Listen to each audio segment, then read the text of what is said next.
Well, we were gathered here in principle, to celebrate Christmas. But then there was a theme behind this celebration, and that is the theme of Christmas and peace. The aim being that as we celebrate Christmas, is not only a moment of festivities, enjoyment, but also to have that what is really essential, what constitutes the Christmas feast, which is really peace.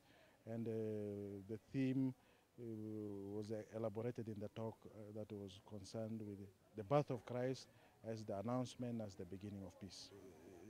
If we take into account that Kenyans are at the same time also Christians, they are bound by their Christian belief and by their conviction in the Christian value that they have to be peacemakers. Our Lord Jesus Christ announced that blessed are the peacemakers. And if we are really to be Christians, we are at the same time peacemakers. We have to win these elections in a spirit of truth and with honesty. And this is a gospel value. Because peace is built on truth, peace is built on justice.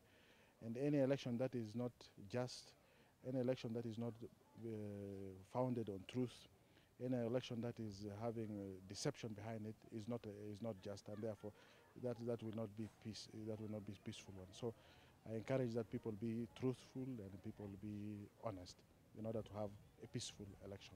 That would be my message. I urge Christians really to be honest and men of truth.